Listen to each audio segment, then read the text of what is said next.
মৃত্যু হৈছিলে 4জন ব্যক্তিৰ, 2গৰাকী মহিলা 2গৰাকী পুৰুষ। আৰু ইতিমধ্যে আপোনালোকে এই বাতৰি প্ৰকাশো কৰিছে। আজি আমি এই গোটেই মাৰ্ডাৰ মিষ্ট্ৰিটো সলভ কৰিবলৈ সক্ষম হওঁ। প্ৰথম যিজন দুটা FIR আমাৰ ইয়াত এই সংক্ৰান্তে ৰুজু হৈছিলে। এখন FIR দিছিলে ভাস্কৰ চৰকাৰ, য'ত গৰাজানত যিটো হত্যাকাণ্ড হৈছিলে, য'ত জয়স্মিতা চৰকাৰ, সুৰাধনী চৰকাৰ আৰু গুণধৰ চৰকাৰৰ মৃত্যু হৈছিলে। সেই সম্পৰ্কে ভাস্কৰ চৰকাৰে এখন আমাক FIR দিয়ে। সেইখন FIR হ'ল কেছ নাম্বাৰ 405/24। আৰু যিজন অনুপম সূত্ৰধৰ, নগাঁৱৰ যিজন বাসিন্দা, তেওঁৰ ঘৰৰ পৰা আমি এখন FIR পাওঁ, তুলতুল পুৰী বুলি। তেখেতে এখন FIR দিয়ে। সেই কেছ নাম্বাৰটো হ'ল 406/24। আমি এইকেইদিন ইনভেষ্টিগেশ্যন কৰি টেকনিকেল ইনভেষ্টিগেশ্যন আৰু আমাৰ যিটো হিউমেন ইণ্টেলিজেঞ্চ বা আমাৰ যিখিনি তথ্য আমি ঘটনাস্থলীত পাওঁ, গোটেইখিনি আমি চালি জাৰি চাই আমি এইকেইদিন কেইবাজন ব্যক্তিক জেৰা কৰোঁ। আৰু ঘটনাৰ দিনাখন আমাৰ 7:49 জয়স্মিতা আৰু নৱস্মিতাৰ মাজত কমিউনিকেশ্যন হয়। আৰু তাৰ পিছৰ পৰা কমিউনিকেশ্যন নাছিলে। আৰু পুলিচে খবৰ পাইছিলে 8:18। আমি এটা সন্দেহ কৰিছিলোঁ যে এইখিনি সময়ৰ ভিতৰতে যিটো ঘটনা হৈছে সেইখিনি সময়ৰ ভিতৰতে হোৱা বুলি আমি সন্দেহ কৰিছিলোঁ। কিন্তু যোৱাকালি আমি এটা তথ্য পালোঁ যে 8:12লৈকে কমিউনিকেশ্যনত আছিলে, ইণ্টাৰনেট কমিউনিকেশ্যনত আছিলে জয়স্মিতাৰ মৃত্যুৰ আগতে। আৰু সেইটোৰ ভিত্তিতে আমি যিজন প্ৰথম ব্যক্তি আছিলে অমল চৰকাৰ, তেওঁক আমি জেৰা কৰোঁ। আৰু তেওঁ আমাৰ আগত স্বীকাৰোক্তি দিয়ে যে যেতিয়া তেওঁৰ ঘৰটো সেই ঘটনাস্থলীৰ পৰা 4টা ঘৰ আঁতৰত, আৰু তেওঁ পিছফালে যেতিয়া পেচাব কৰিবলৈ গৈছিলে তেতিয়া তেওঁ শব্দ শুনা পায়, চিঞৰ বাখৰ শুনা পায়। তেওঁ ঘটনাস্থলীত যায় আৰু সেই সময়তে তেওঁ প্ৰত্যক্ষ কৰে যে অনুপম সূত্ৰধৰে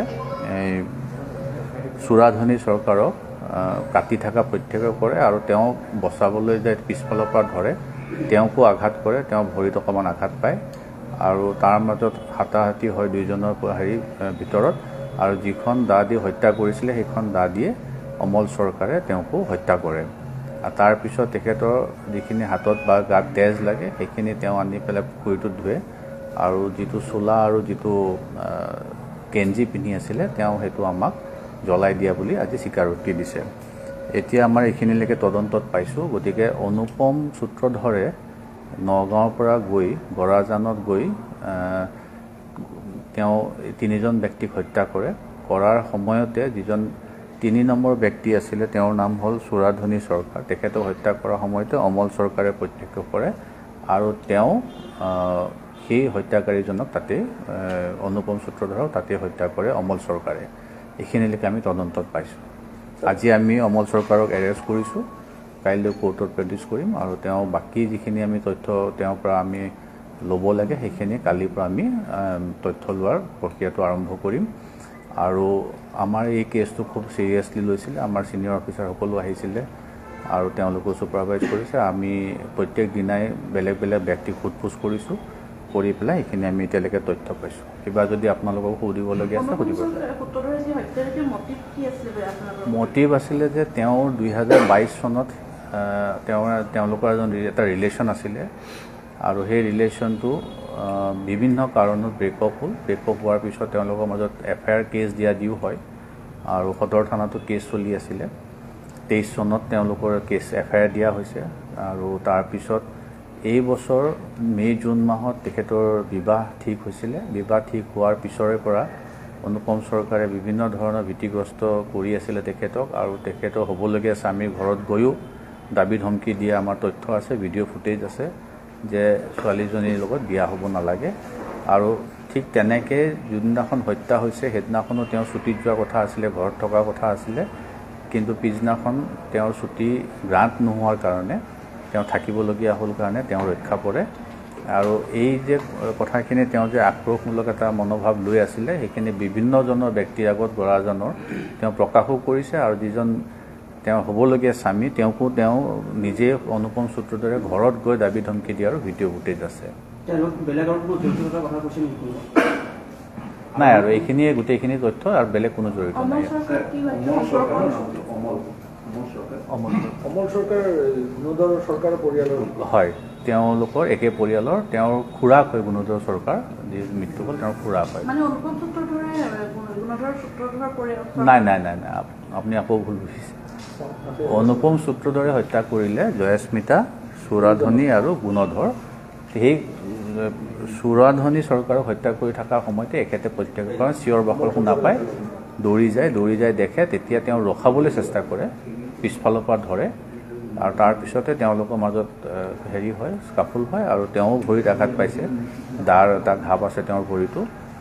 আৰু তাৰপিছতে তেওঁ হত্যা কৰে আৰু তাৰপিছত তেওঁ যিখিনি এভিডেঞ্চ থাকে, চোলাটো হয় বা যিটো আপোনাৰ গেঞ্জি তেজ লাগিছিলে সেইখিনি তেওঁ জ্বলাইও দিছে আৰু প্লাছ ওচৰৰ পুখুৰীতে হাত চাত ধুই তেওঁ চাফা হৈছে আৰু আমাক কথাটো তেওঁ নিজে আজি আমাক গোটেইখিনি অৱগত কৰিছে।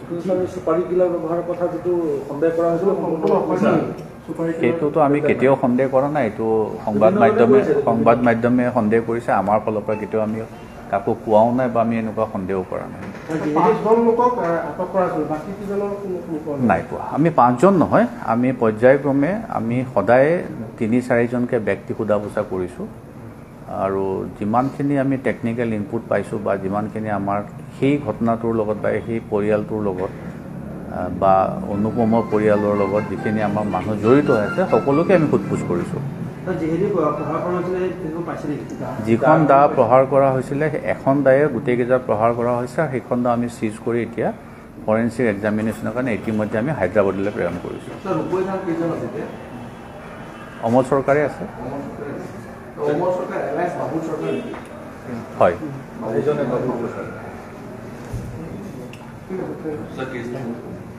কেছ নম্বৰ দুটা কেছ, এটা হ'ল যিটো ভাস্কৰ চৰকাৰে দিছে সেইটো 405/24 আৰু যিটো অনুপমৰ পৰিয়ালে দিছে তুলতুল কুৰি তেখেতৰ বায়েক সেইটো 406/24।